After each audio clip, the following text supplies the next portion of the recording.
Hi hello എല്ലാവർക്കും it's my dream by Lincy എന്ന ചാനലിലേക്ക് സ്വാഗതം. ഇന്ന് നമ്മളൊരു തക്കാളി ചട്നിയാണ് ഉണ്ടാക്കാൻ പോകുന്നത്. അതിന് വേണ്ടിയിട്ട് തക്കാളി കട്ട് ചെയ്ത് വെച്ചിട്ടുണ്ട്. തക്കാളി നമുക്ക് ഏത് ഷേപ്പിൽ വേണമെങ്കിലും കട്ട് ചെയ്ത് വെക്കാം. ഉണക്കമുളക് ഞാനൊരു 10 എണ്ണം എടുത്തിട്ടുണ്ട്. മുളക് അവന് വേണ്ടി എരിവിന് ആവശ്യമുള്ളത് എടുക്കാം. 6 വെളുത്തുള്ളി കട്ട് ചെയ്ത് വെച്ചിട്ടുണ്ട്. ഇത് നമുക്ക് ചപ്പാത്തിയുടെ കൂടെയോ ചോറിൻ്റെ കൂടെയോ പൂരിയുടെ കൂടെയോ സൈഡ് ഡിഷായിട്ട് കഴിക്കാവുന്നതാണ്.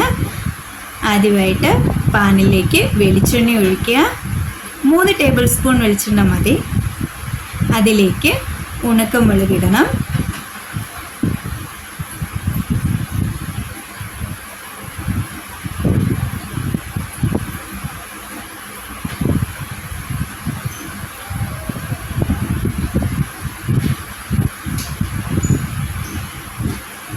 ഉണക്കമുളക് നമുക്കൊന്ന് വഴട്ടിയെടുക്കാം.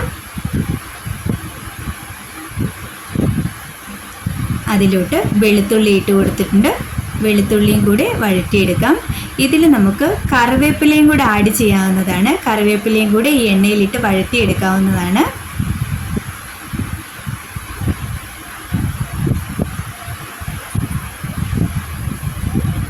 കരിഞ്ഞു പോകാതെ ചെറിയ തീയിൽ ഇട്ട് നല്ലതുപോലെ വഴട്ടിയെടുക്കണം. മുളകിൻ്റെ കളറൊക്കെ ചെറുതായിട്ട് മാറി തുടങ്ങിയിട്ടുണ്ട്.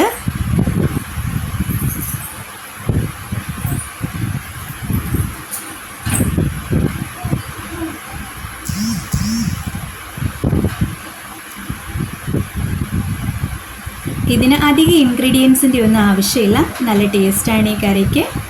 അധികം ടൈമും വേണ്ട. അത് ഒരു മിക്സിയുടെ ജാറിലിട്ട് ഞാൻ അരച്ച് വെച്ചിട്ടുണ്ട്. ചെറുതായിട്ട് ക്രഷ് ചെയ്തെടുത്താൽ മതി.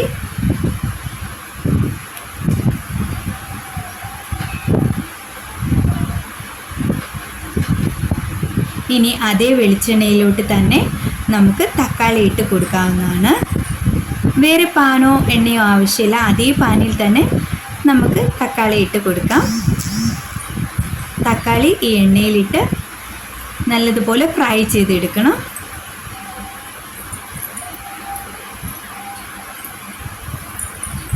എണ്ണ കുറച്ച് തിളച്ച് കഴിയുമ്പോൾ തക്കാളി ഓരോന്നായിട്ട് പെറുക്കിയിട്ട് കൊടുക്കാവുന്നതാണ്.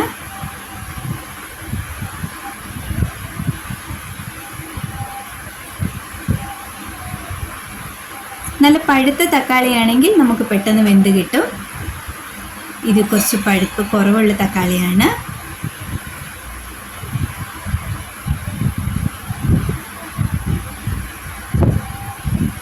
തിരിച്ചും മറിച്ചും ഇട്ട് അത് ഇളക്കി കൊടുത്ത് നല്ലതുപോലെ 2 വശം ഒരുപോലെ ഫ്രൈ ആകുന്ന രീതിയിൽ തിരിച്ചും മറിച്ചും ഇട്ട് കൊടുക്കേണ്ടതാണ്.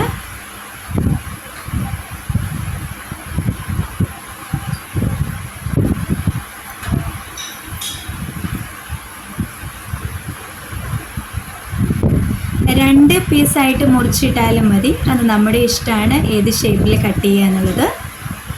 പെട്ടെന്ന് ഫ്രൈ ആയിട്ട് കിട്ടാൻ വേണ്ടിയിട്ടാണ് ഞാനിത് 4 പീസായിട്ട് മുറിച്ചിട്ടേക്കുന്നത്. 3 തക്കാളി മാത്രമേ ഞാൻ എടുത്തിട്ടുള്ളൂ.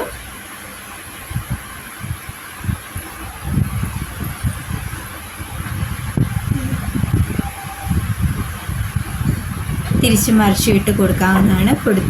ഒരേപോലെ ആക്കിയെടുക്കുക.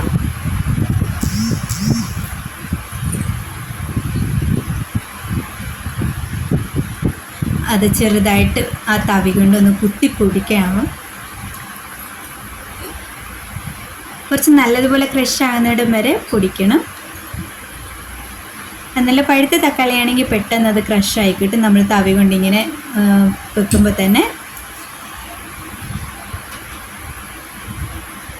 ഇത് പഴുപ്പ് കുറവുള്ള തക്കാളി ആയതുകൊണ്ടാണ് ഇച്ചിരി പാടുള്ളത്. ഇല്ലെങ്കിൽ പെട്ടെന്ന് നമുക്കിത് ക്രഷ് ചെയ്തെടുക്കാവുന്നതാണ്.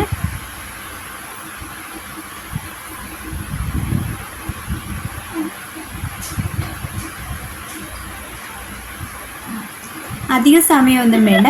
നമുക്ക് പെട്ടെന്ന് തന്നെ ഒരു കറി ഉണ്ടാക്കണമെങ്കിൽ, ഒരു സൈഡ് ഡിഷ് ഉണ്ടാക്കണമെങ്കിൽ പെട്ടെന്ന് ചെയ്തെടുക്കാൻ പറ്റും. തക്കാളി ഇഷ്ടമില്ലാത്തവർക്ക് പോലും ഇത് ഒരു പ്രാവശ്യം ഒന്ന് ട്രൈ ചെയ്ത് നോക്കണം. നമ്മൾ ചതച്ച് വെച്ചിരിക്കുന്ന സാധനങ്ങളെല്ലാം നമുക്ക് ഇതിൻ്റെ അകത്തോട്ട് ചേർക്കാവുന്നതാണ്. ഞാൻ ഞാൻ നേരത്തെ പറഞ്ഞതുപോലെ കറിവേപ്പിലയും കൂടെ ഇതിൻ്റെ കൂടെ ഇട്ട് പൊടിക്കാവുന്നതാണ്. ഞാൻ ചേർത്തില്ല. അത് നമ്മൾ വഴറ്റുന്നതിന് മുന്നേ കുറച്ച് മഞ്ഞൾ പൊടി, അല്ലെങ്കിൽ ഇപ്പോഴാണെങ്കിലും കുറച്ച് മഞ്ഞൾ പൊടി അതിൻ്റെ കൂടെ ആഡ് ചെയ്യാവുന്നതാണ്. ഞാൻ മഞ്ഞൾ പൊടി ഇടുന്ന വീഡിയോ എൻ്റെ കയ്യിൽ നിന്ന് മിസ്സായിപ്പോയി. ഇപ്പം വേണേലും നമുക്ക് മഞ്ഞൾ പൊടി ഇടാം, ഇല്ലെങ്കിൽ മുളക് വഴറ്റുന്ന സമയത്ത് വേണേലും ഒരു 1/4 ടീസ്പൂൺ മഞ്ഞൾ പൊടി ഇടാം. പിന്നെ കായപ്പൊടിയും 1/4 ടീസ്പൂൺ നമുക്ക് ചേർത്ത് കൊടുക്കാം. അത് ഏറ്റവും ലാസ്റ്റ്. ഞാൻ ഒരു നുള്ളു കായപ്പൊടി എടുത്തിട്ടുണ്ട്. നല്ലതുപോലെ നമുക്ക് മിക്സ് ചെയ്ത് കൊടുക്കണം. നമുക്ക് ഈ സമയത്ത് വേണമെങ്കിൽ ഉപ്പ് ചേർക്കാവുന്നതാണ്, അല്ലെങ്കിൽ ഉണ്ടാക്കി കഴിഞ്ഞിട്ടാണെങ്കിലും നമുക്ക് ഉപ്പ് ചേർക്കാം. ഉപ്പും എല്ലാ സാധനങ്ങളും നല്ലതുപോലെ മിക്സ് ആയിട്ട് വരുന്നിടം വരെ നല്ലതുപോലെ ഇളക്കി കൊടുക്കുക.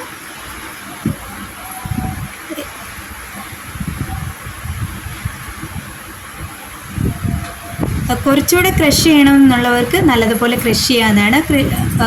ആ തവി കൊണ്ട് തന്നെ കുത്തിപ്പൊടിക്കാവുന്നതാണ്. മിക്സിയിലൊന്നും ഇടേണ്ട, തവി കൊണ്ട് തന്നെ നല്ലതുപോലെ കുത്തിപ്പൊടിച്ചെടുക്കാവുന്നതാണ്.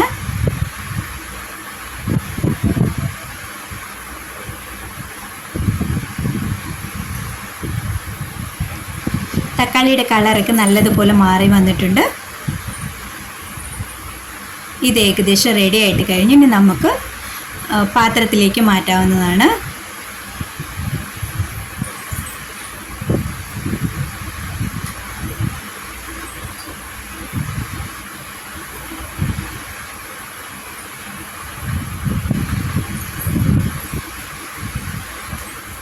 ഈ ചട്നിയിലോട്ട് നമ്മൾ ഉപ്പ് ചേർത്തിട്ടില്ലായിരുന്നു.